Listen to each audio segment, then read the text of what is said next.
Good morning, everybody. It's Brooke with Mrs. Cog Hill Farm. And if you heard that noise, you probably know what that is. That, my friends, is a female peacock. And she's letting everybody know that it's just about springtime feeling in Alabama. The temperatures already this morning are 60 degrees, and I just saw one of the male peacocks come from my mama's area, which is back behind me. The female was sitting on the fence in front of me to her pasture area. So I gotta be ready, because I have a feeling that now, since it's February, I've had eggs from peacocks before in February. She's probably gonna be laying a clutch soon. So be prepared for peacock eggs to be on the agenda soon. Well, I'm headed over to the pond where, if you saw Jason's video, you know that we had a intruder in the pond here recently, and I was on the tractor. Jason said, "Look behind your head," and I thought he said something about a hair on my head. But about that time I turned around and there was a big heron. A heron is a big water bird that resides just about everywhere in the United States and other countries too, flying over, and the geese let that heron land in the pond. Well, the heron's not here this morning, but I'm headed over to the pond for a different reason, and that's to visit my main man, Nugget. I'm here with Nugget. He's pecking at my shoes, but I took my earrings off and I entered the pond gate to see 3 geese coming off the bank over here. And the first thing I want to do is go see if she may have just laid an egg and these 2 were males potentially guarding her while she was laying. I've been checking this area pretty regularly, and I'm almost wondering if something is getting the eggs, because I have seen the geese frequent this hillside, and there are no eggs. So I don't know if something's getting the eggs or if they're just testing the waters to see grounds out to see how they're going to be for springtime laying season.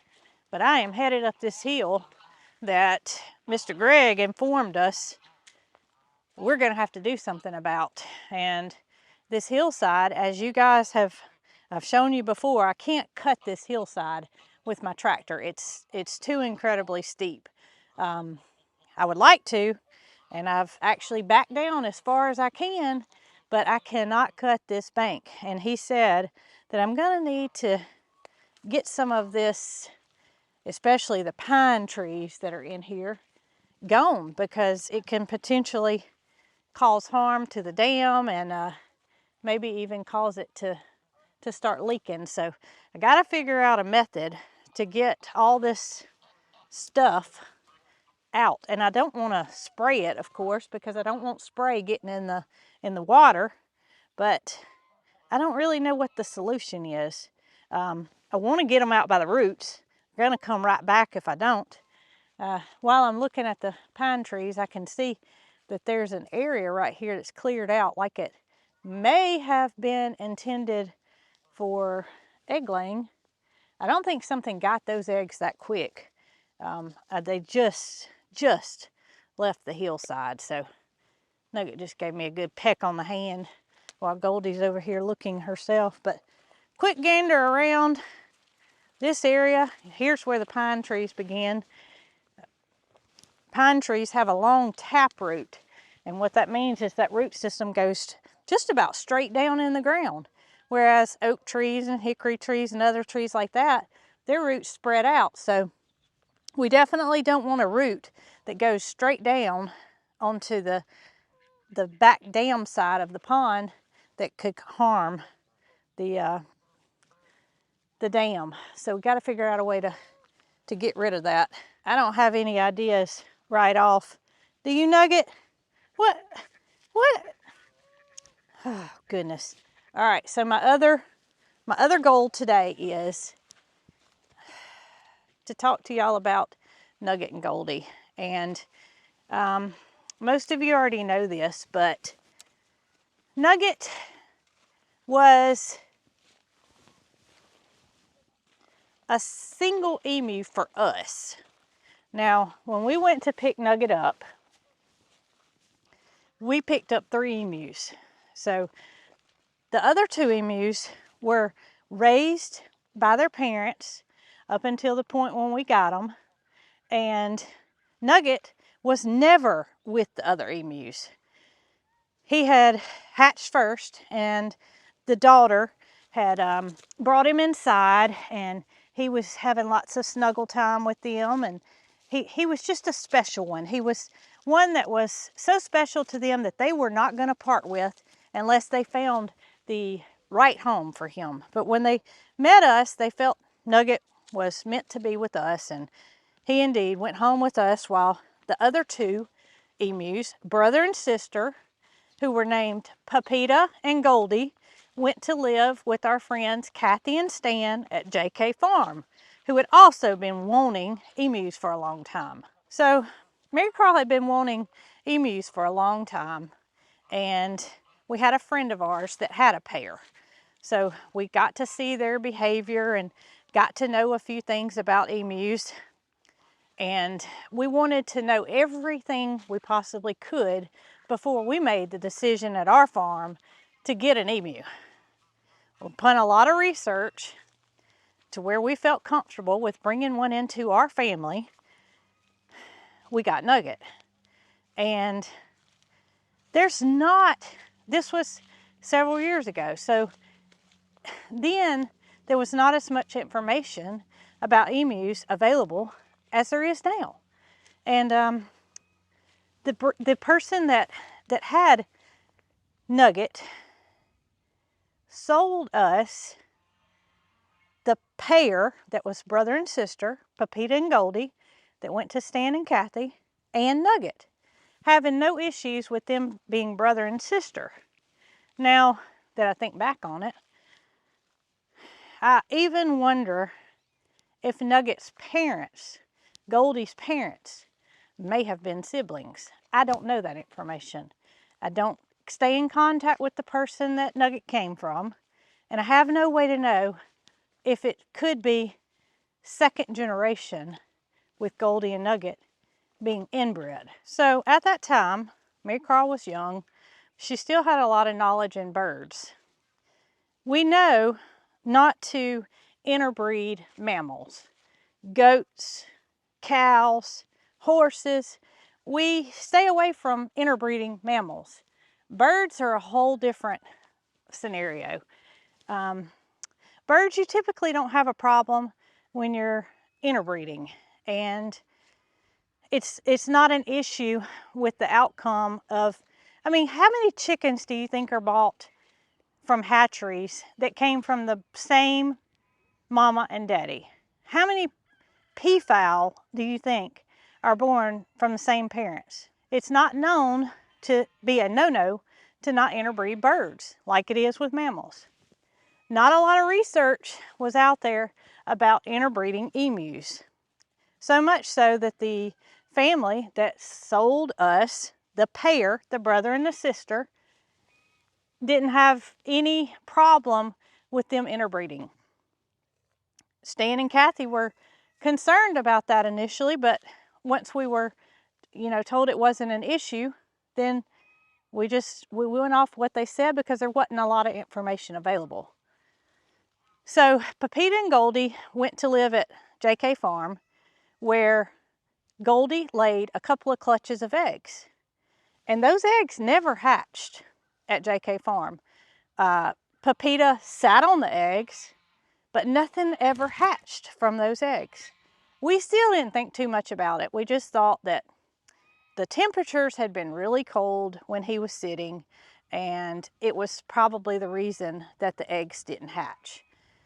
So, long story short is something happened to Pepita, that was the male, that left Goldie alone. So Goldie needed to go to a new home because she had witnessed whatever happened to Pepita happen, and she wasn't eating or drinking, and this had been a couple of 3 days.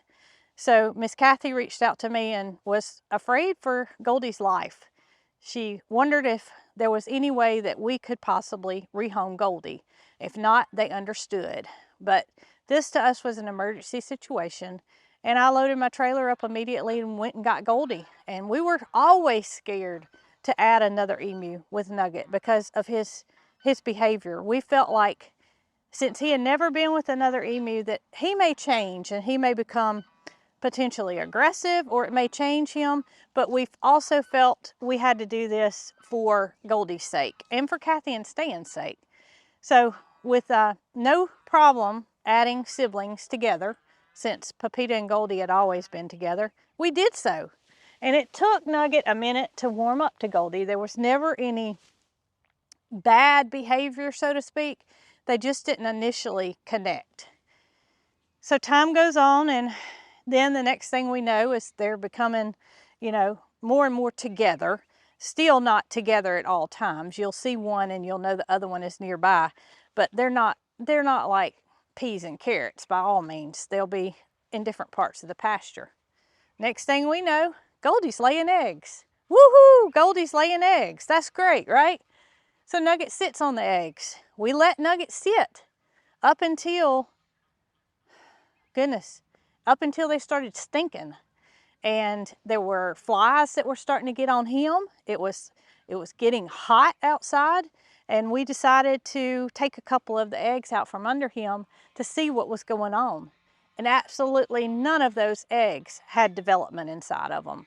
They were rotten, they were gross, they were nasty, and we got Nugget up. And we decided at that point that it was too much for Nugget to sit for 60 days at a time every time Goldie laid a clutch.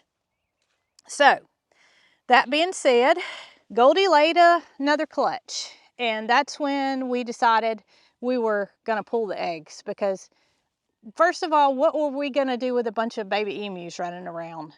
I know my personality is not to where I can part with something. So that means that if Nugget sat on 16 eggs and just 8 of them hatched, I couldn't take those babies from him who's caring for them and find a home for them. I know that wasn't possible. So Catherine, my friend at G&G, decided that she wanted to take her chance at incubating. Not something I wanted to do. So Catherine started trying to hatch emu eggs. I don't even know how many she's tried to hatch.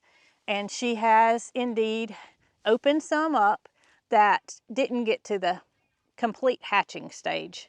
They didn't ever make it out of the shell. Opened them up to find there's a little something off with most of all the emus inside. I think she had one that looked really good, but for whatever reason it couldn't make it out of the shell. So Catherine had been doing research this entire time and started finding little tidbits of information that made her raise an eye as to say, could it be the fact that Goldie and Nugget are brother and sister? Well, I found somebody that had emu chicks available, and they were in Coleman, which is a county in Alabama, but they were in a suburb called Vinemont. And this farm is called Milligan Farm. Well, she just happened to show up on my Facebook feed, and she had some emu chicks available. So I told Catherine, I said, look, I said, here's what, I think we need to do. I think we need to go and visit this farm, and I think we need to try to figure out, what's going wrong with you incubating these eggs. If nothing else, it can be a learning experience for what has happened, why these eggs have not hatched. So Milligan Farm, she knows her stuff.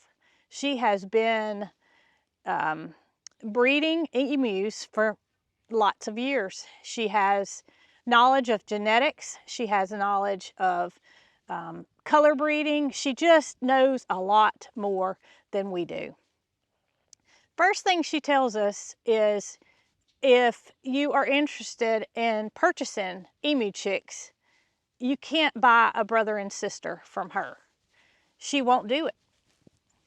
Red flag, right? Why is that? Well, because emus are one of the few birds that are told to have problems when interbreeding. Information that we have not found out there. But she has done a lot more research than both Catherine and myself have done. And she will not sell brother and sister chicks. Go back to Nugget and Goldie and Pepita. That person may have been just a backyard breeder.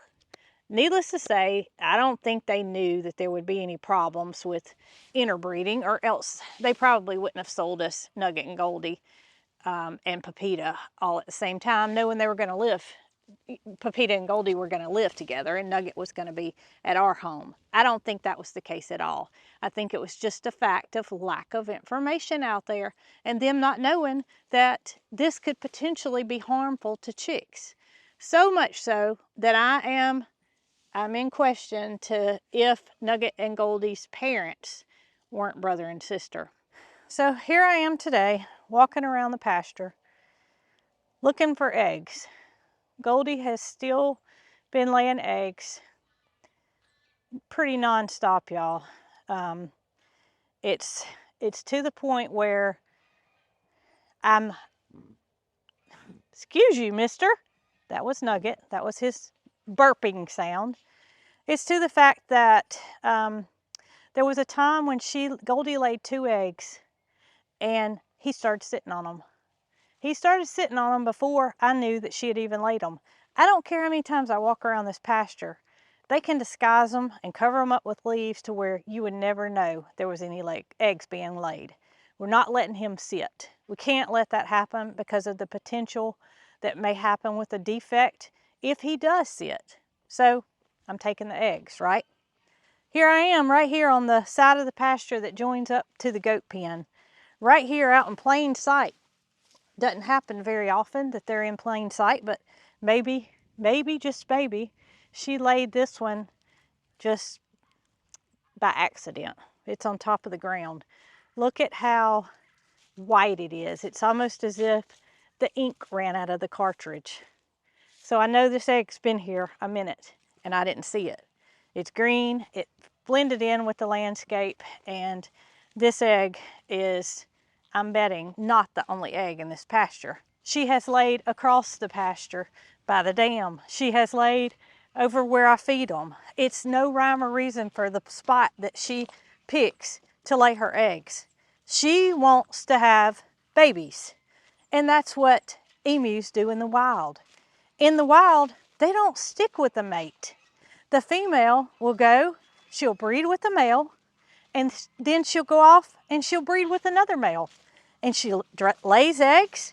That male that she bred with will sit on those eggs while the female's off with another male. They don't mate for life. So I'm going to set this egg on the other side of the fence so that I know I can gather it. Him not start to sit on it. I don't think he intended on sitting on it. The eggs that he sits on are more like a nest. And I just saw something that caught my eye as I walked by. He just happens to be sitting beside it. I say sitting. He's standing beside it. Y'all see what he's doing? He's picking up leaves and he's putting them in this pile right here.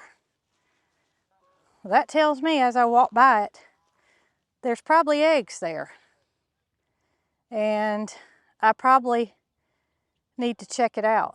And I think in my heart, the only reason that he wants to sit is because there are eggs. If she had not laid eggs and they were just companions, he wouldn't have that interest to sit like he does. But there are eggs here, and Mother Nature tells him, your job is to sit on these, mister. I just want to see what you got. All right, there's 1, and there's 2, and there's 3. I know, baby. There's 3 eggs here. 3. Is it 3? 3 eggs. Look at there. 3 eggs. Now, Milligan Farm, I said, what do you do if you have eggs that you don't want to hatch? She said, we eat them. So While I'm not going to incubate these eggs, or give them to Catherine to incubate, I should say, I'm thinking there's only one thing that I can do. He hasn't started sitting on them. They haven't started developing. It's no different than getting a chicken egg out of a box that you may not have gathered for a few days. I'm thinking about cooking one up and seeing what it tastes like and seeing if Milligan Farms taste test is correct. She says that there are about 9 chicken eggs in equivalent to an emu egg. Even if I don't eat it, I want to crack it open and I want to see what it looks like on the inside. But I think, unless I find something yucky inside, I'm going to scramble it up and I'm going to see what this emu egg tastes like. Well, I gathered 2 of the eggs and brought them into my kitchen.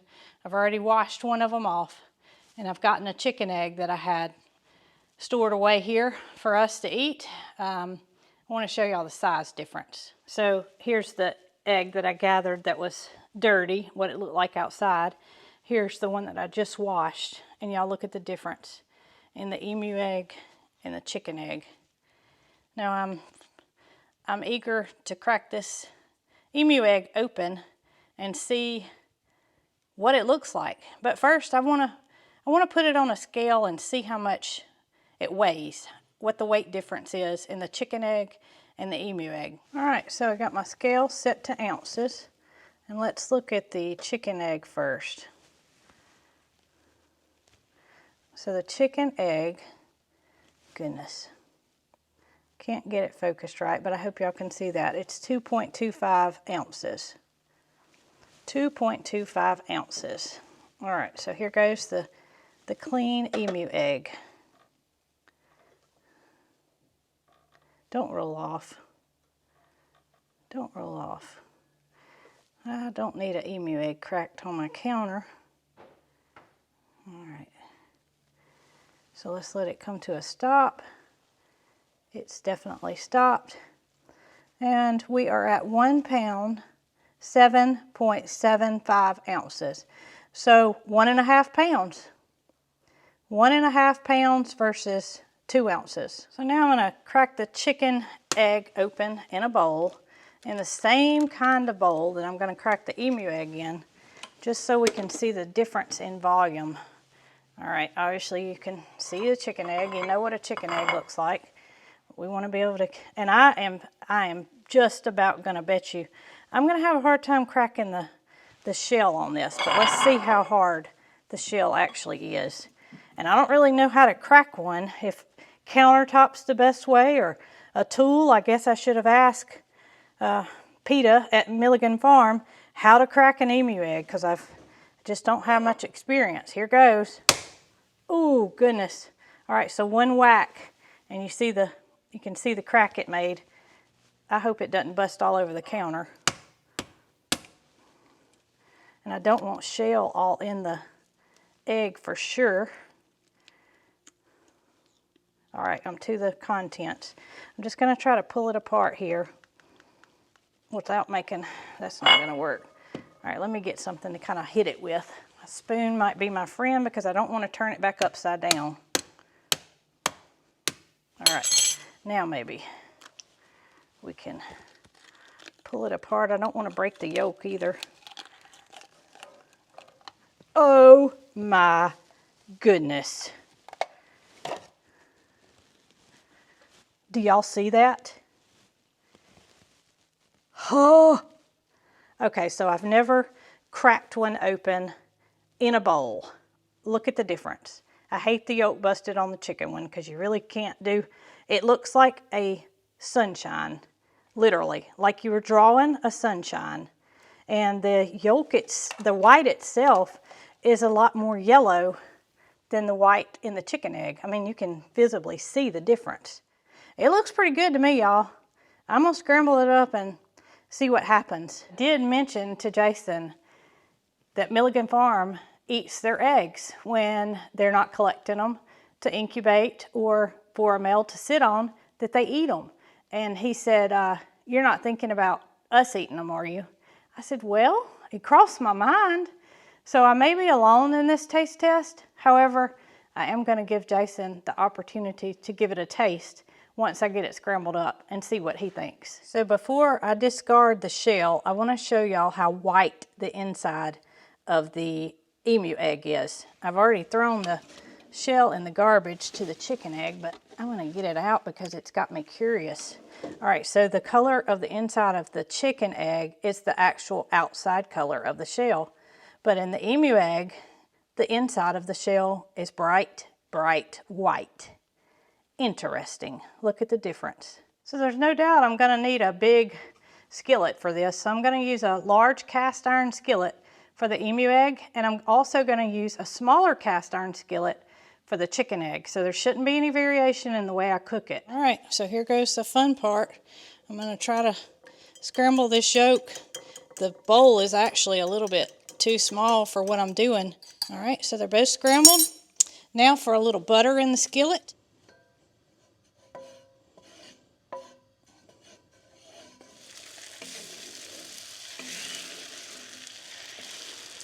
Look how pale it is.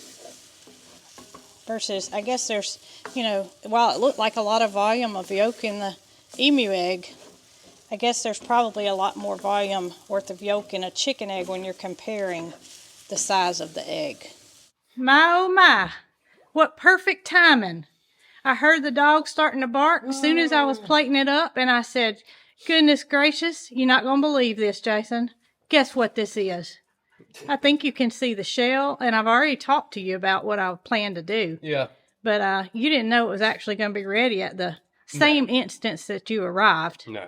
All right, so are you down for a taste? I told you I wouldn't, but I guess I will now. You don't have to. You can let me do it first, and then you can see my reaction. It looks better scrambled. You think? Yeah, than what I had in my head. I told you I'd taste it first. Okay. So here goes. You ready? Yeah.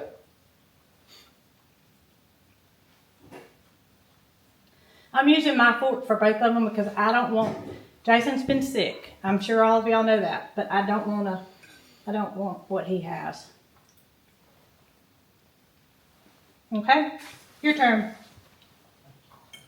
No, that's wimpy. Get a big bite. Compared to that one.